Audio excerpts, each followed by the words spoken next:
Today is Tuesday, April 7th, 2026. The time is 3:45 p.m. I will now call the Policy Committee meeting to order. Ms. Kenny, is there a quorum present? Yes, there is. All right, thank you. Please stand for the pledge. I pledge Allegiance to the flag of the United States of America and to the republic for which it stands, one nation, under God, indivisible, with liberty and justice for all. All right. Okay. Is there a motion to approve the agenda? So moved. Thank you, Tara. Is there a second? Second. Thank you. Any discussion? Discussion? All right, hearing none. All those in favor signify by saying aye. Aye. Opposed? All right, motion passes. Section 3, review of policies. These policies are being reviewed as part of a 3-year review cycle, so we will look at the entire policy. All right.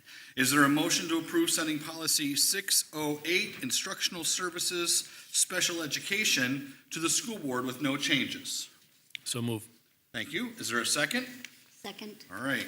It's been motioned and seconded. Discussion? Yes. Yes, I have a question, okay, for on 3B, okay, it's under the B category, so a child, am I understanding this right, a child 0 to 6, at local discretion, doesn't need a diagnosis from a licensed physician, a physician's assistant, or a registered nurse, is that correct, how I'm reading that? Go ahead. Wendy, do you want to take it? Sure. We have some professionals on here. Yes, Good. thank you.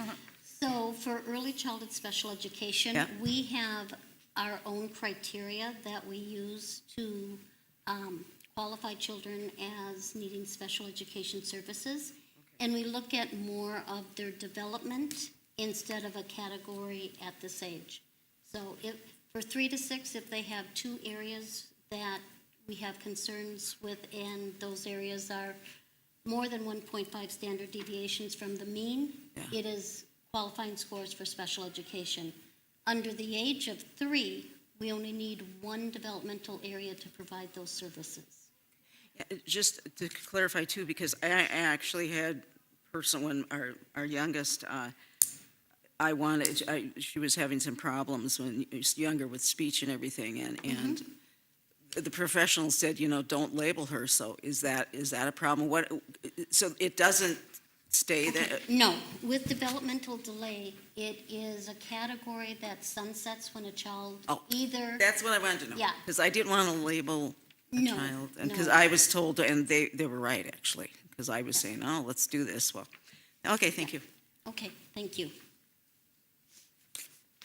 Any further discussion? Any further discussion? All right, hearing none. All those in favor signify by saying aye. Aye. Opposed? All right, motion passes. Is there a motion to approve sending policy 612.1, development of parent involvement policies for Title I programs, to the school board with no changes? So moved. Thank you. Is there a second? Second. All right. Discussion? Yes. Okay. Page 2, on D, it talks about, in the middle of the paragraph, it says, with particular attention to parents who are economically disadvantaged, disabled, have limited English proficiency, have limited literacy, or who are of racial or ethnic minority background. I guess, to me, when we talk about economically disadvantaged, disabled, limited English, limited literacy, to me, that covers the gamut. And I don't think we would need racial or ethnic minority background, because at some point this could be called racist or discriminatory. So I just don't like the fact that it's in there. So I have a problem with that one. So. I did forget to mention that 612.1 is a mandatory policy. Okay, so any other discussion? Any other discussion? Hearing none, all those in favor signify by saying aye. Aye. Opposed? No. All right, motion passes, what would that be, 1, 2, 3, 4, 6 to 1.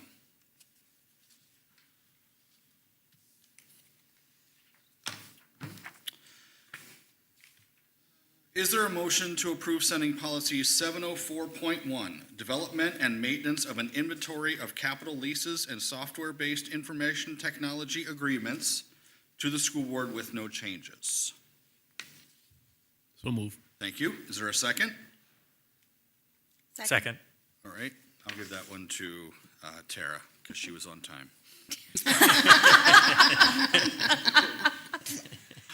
All right, discussion. I have a question.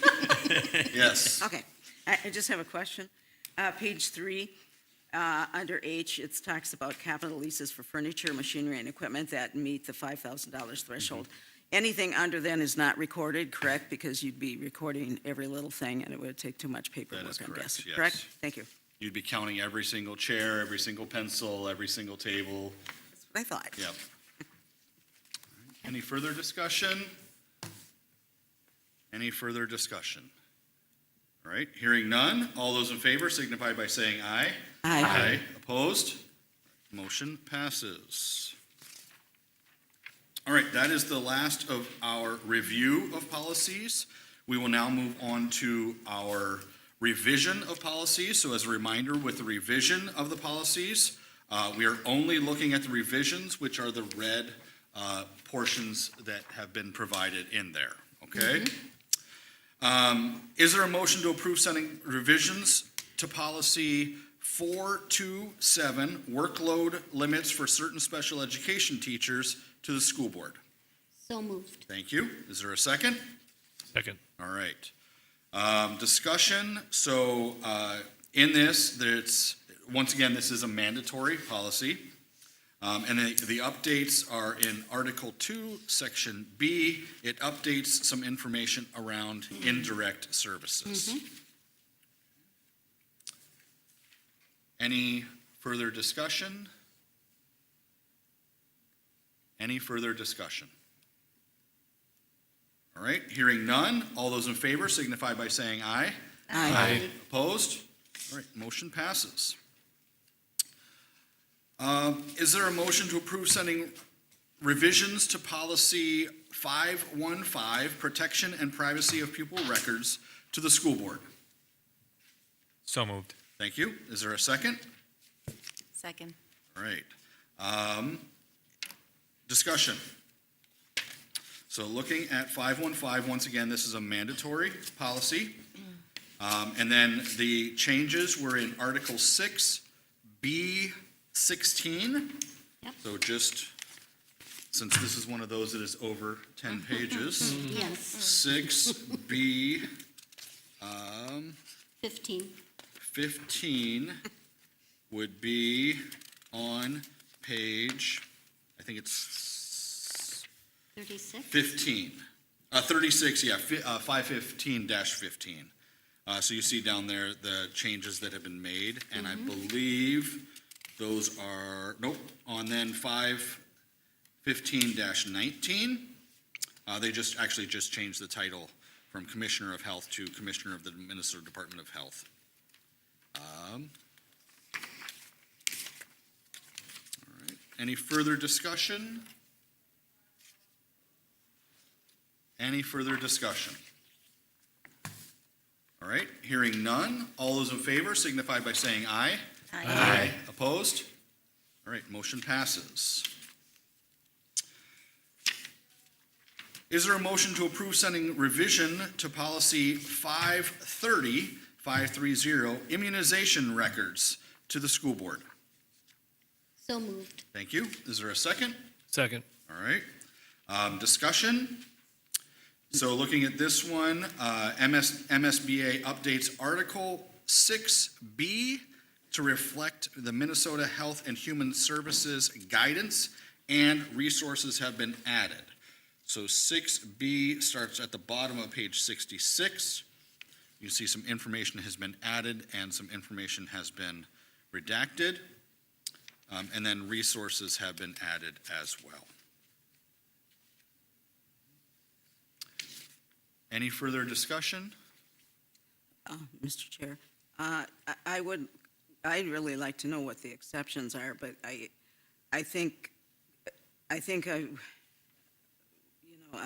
really think this sometimes is an attempt to dismantle some of the parental rights, so I can't vote for this.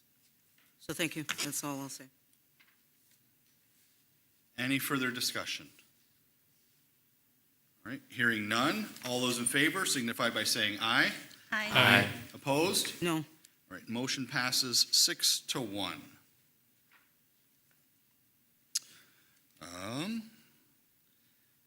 Is there a motion to approve sending revisions to policy 615, testing accommodations, modifications, and exemptions for IEPs, section 504 plans, and LEP students to the school board? So move. Thank you. Is there a second? Second. We can fight over Cassie it. gets it. I'll let Cassie have that one, thank you. So section 615, discussion, it aligns the policy with transition to alternate MCA requirements.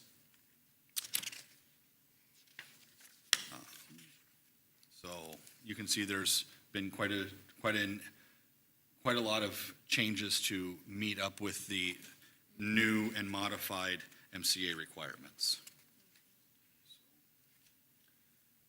Any further discussion? Any further discussion?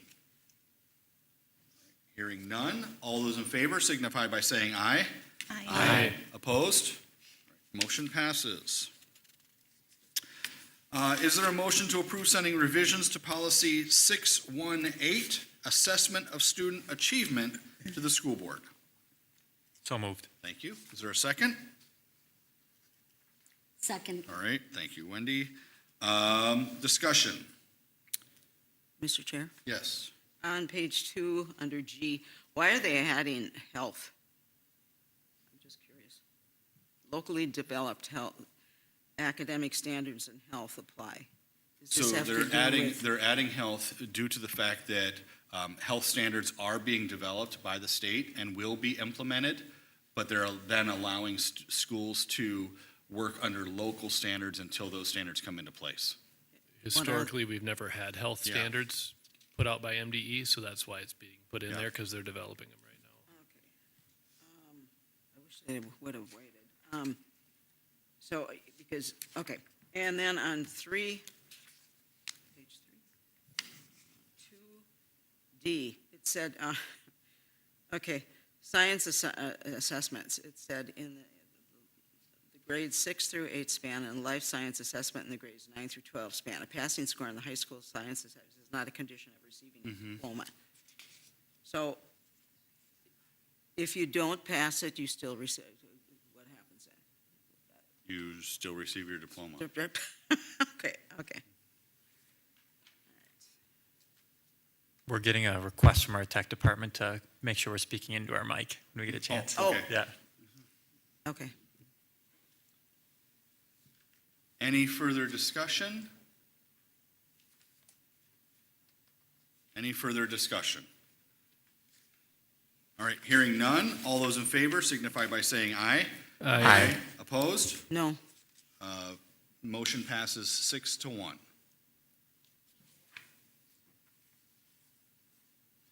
All right, we now have new policies.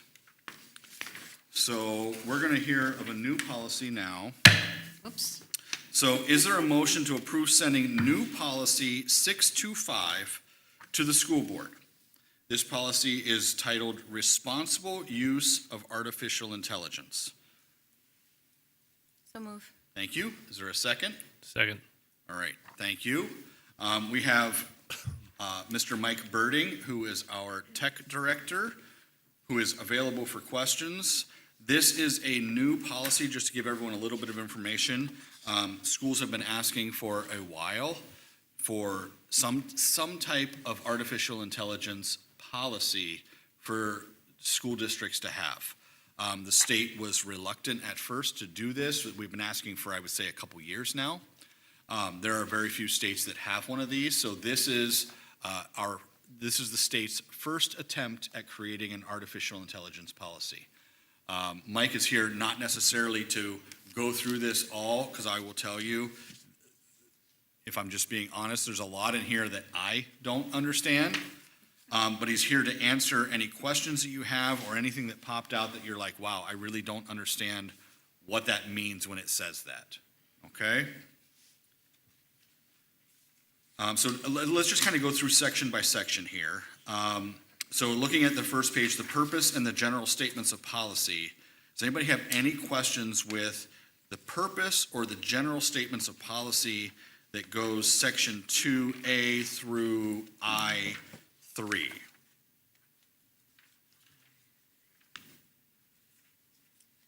Any questions for that section? I'm hearing none. Mr. Burning, anything to add for that section? The only thing I noticed or that I highlighted in sections 1 or 2 is under 2G. I underlined the word will, because as we see in policies, will means will. Okay. So that is something that 2G, you said, where it says, school district will provide ongoing training and guidance to mitigate the potential for bias and misinformation and will hold students and staff accountable for the consequences of AI use. Correct. Okay. And just as a reminder, will means that you have to, all right? And then I underlined the word will again in I2 of section 2.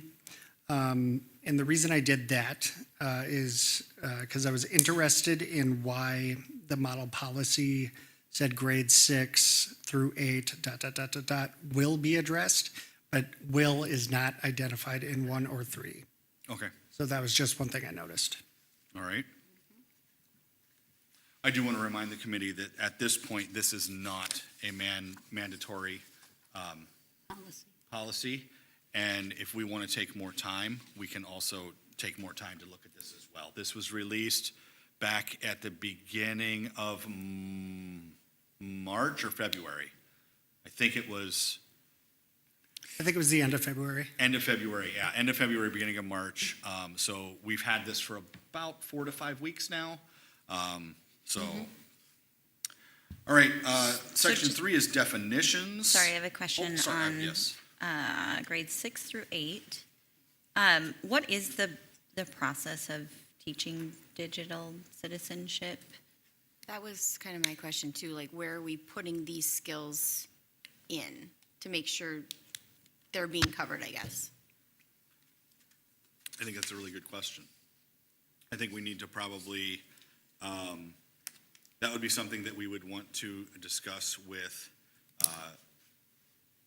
most likely our director of teaching and learning or our middle school principal.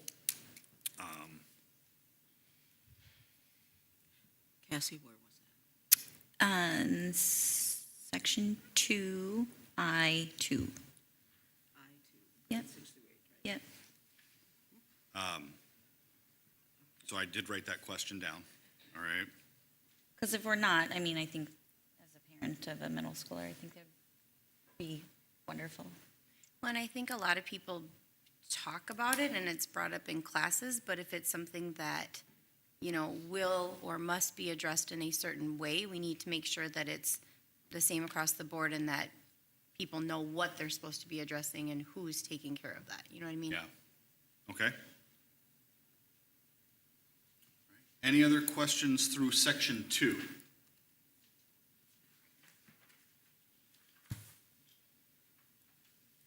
All right, section 3 is definitions. Does anybody have any questions around the definitions that this MSBA has provided there? No, but I learned a lot. Sure. I just want to make a comment at the bottom of page 3H called a human AI human model. I like that. I really like that that's put in there because I don't think a machine is ever going to take the place of a human. So I think you've got the human at the beginning and human at the end. I think that's really a good thing. And I think that was kind of stressed through, if I remember right, it's been a while since I read this. I think this was stressed throughout this, and I appreciate that. Thank you. Any other questions around definitions that go through letter M? Including letter M, which is voice cloning, which Mr. Birding has been guilty of in the past with myself. With permission. I had permission. Yes, I remember. At the presentation to the school board, Yeah. Yeah. creeped me out. Please don't do that.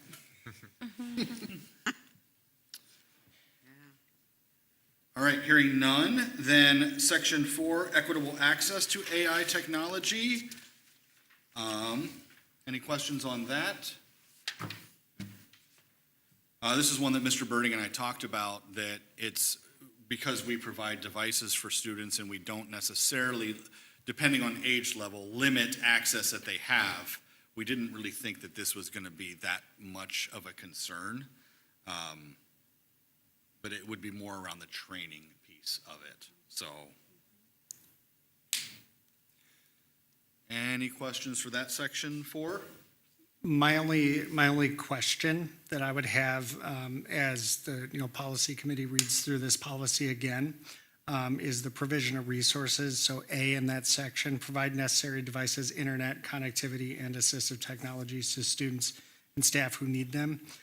It doesn't say in school, so I would say making sure that everyone has internet access, especially if you have transient populations, can be complicated. We do make a good, valiant effort to do so, but I can't guarantee it.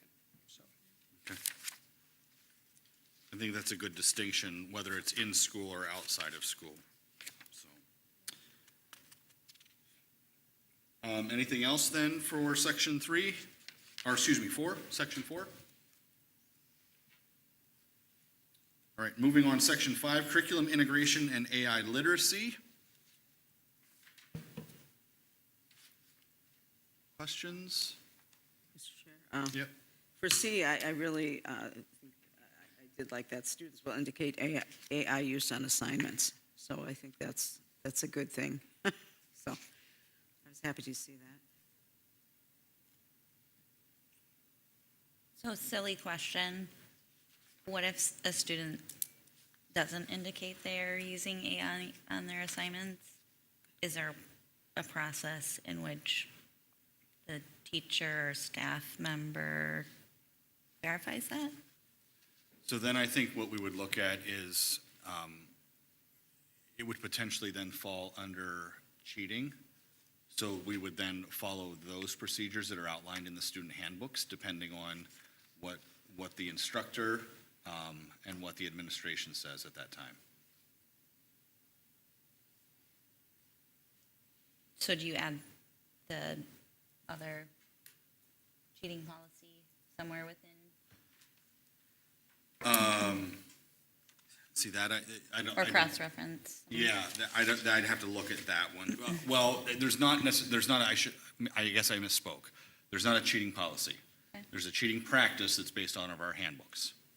So, response to it, so. So the answer to that is no, there would not be a cross-reference because it's not a policy. Okay.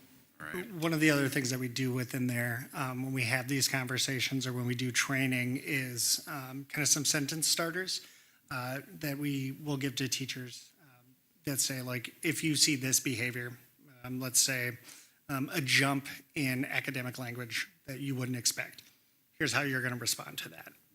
So we do provide teachers with some of that stuff to aid in that AIH process to say, hey, I noticed this. We're going to talk about it. We're going to talk about why it's important to hear your voice and know where you are. So we're very intentional about that. Thank you. Any further questions for section 5? Section 6 deals with an artificial intelligence committee. Any questions from Mr. Birding around section 6? Mr. Birding, anything on section 6? The only thing I would like to just be very cognizant of is how we establish that committee, and what the plan for that committee would be. And that says, you know, within section 6 there, it does say you need an AI use plan. But further, it requires the committee to, where's the language here? Set or evaluate the tools, develop and recommend to the school board appropriate AI use plan, roadmap for AI, allowing for appropriate, a specific spot where it says identifying and approving the tools. And so don't remember where it is exactly. But the concern I would have with that is if a tool that we've already approved that is not AI enabled becomes AI enabled, and what that would look like in terms of a committee and what that would look like in terms of use of the tool. For example, we have a tool called EduClimber that we use as a data warehouse. What would the process look like if they were to implement AI? So that's my only question with that. Anything else for section 6? Section 7, student use guidelines. Yep. Thank you, Mr.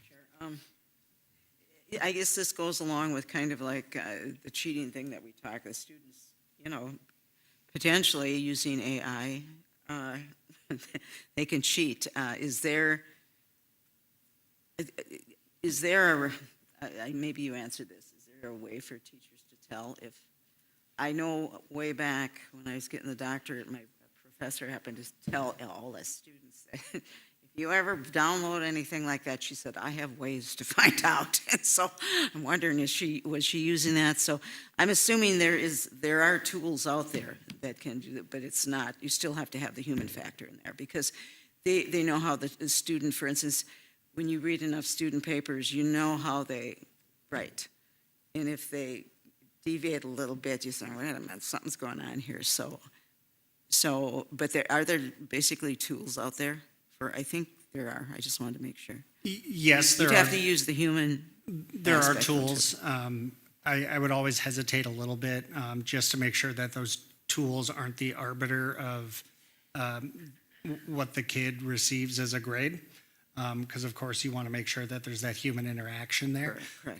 Because the tools that are AI detectors are tools that use AI themselves.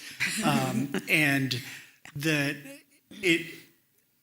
there are also large language models that exist that would say, take my ChatGPT output and then fuzz it to make it look more realistic. So with the advancements, like we're getting to the point where it could be harder and harder to tell.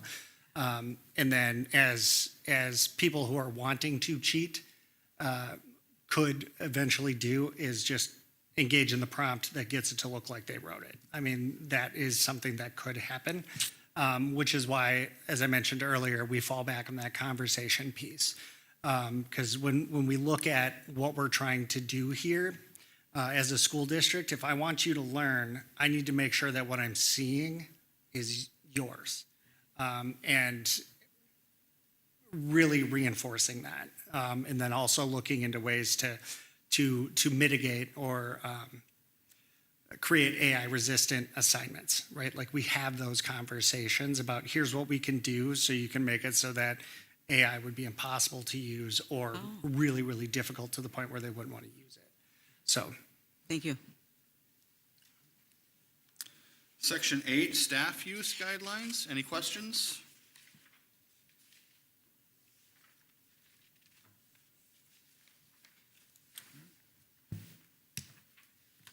Section 9, data and artificial intelligence.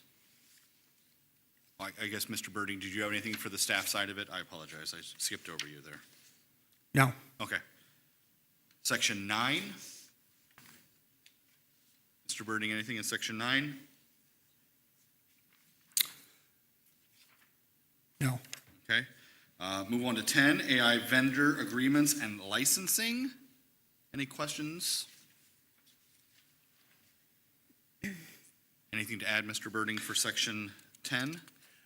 I would add the same thing that I added when I talked about the student data privacy bill that went to the House and became law a number of years ago now.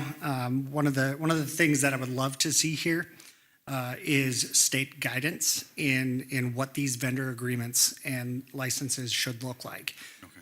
And they tell us we have to follow these expectations, but in Minnesota, all of those expectations fall on the school to decide.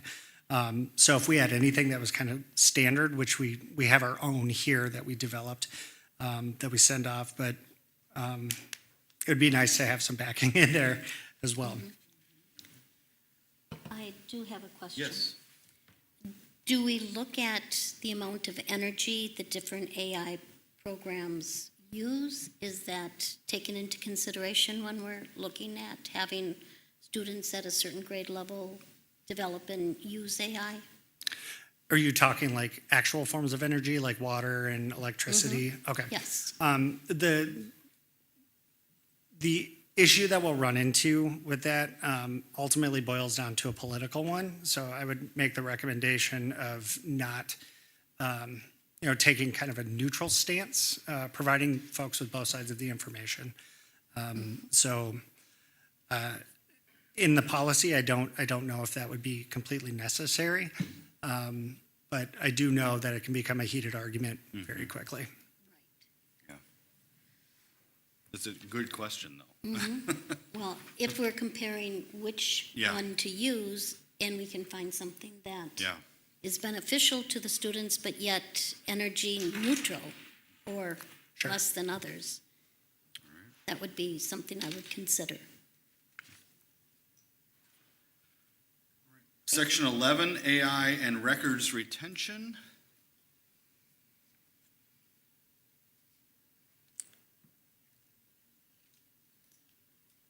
Any questions for Mr. Birding?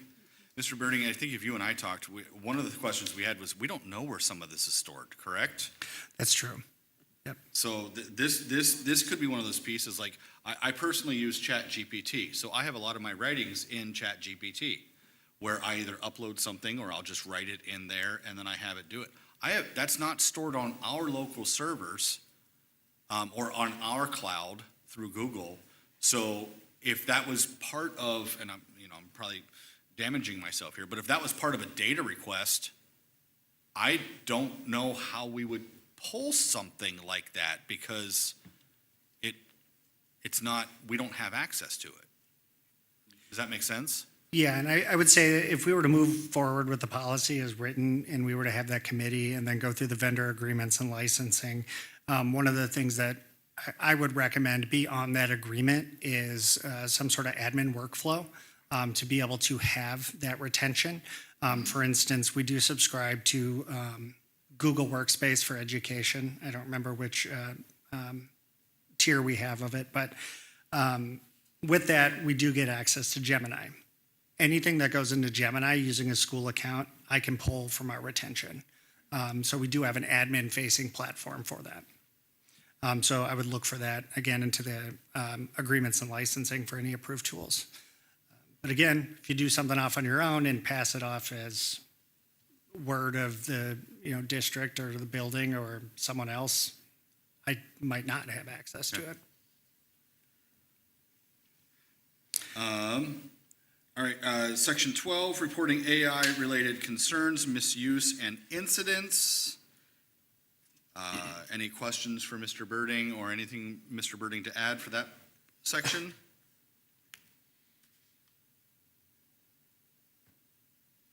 All right, moving on. Section 13 is training of school district staff, teachers.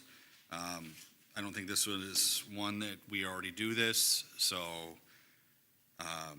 and then 14 and 15 is notice and review. And then you have legal references that are down there, cross-references, and then resources that have all been linked in there.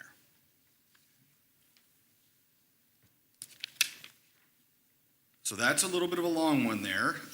So I do remind us that there is a motion and a second to move this on to the school board. I remind this committee that if it does if it does pass to move on to the school board, it would go as a first reading.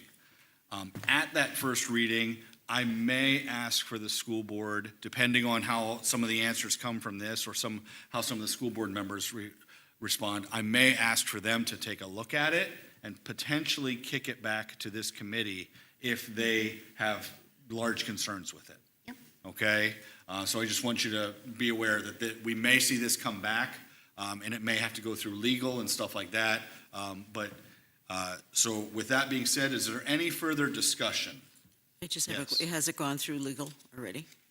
It has not gone through our legal, Lot. it has gone through MSBA's Right. legal. Okay, that's my question. I guess, yeah, I think this is, we've never done something like this before, and I think, thank you, Mr. Birding, for doing that.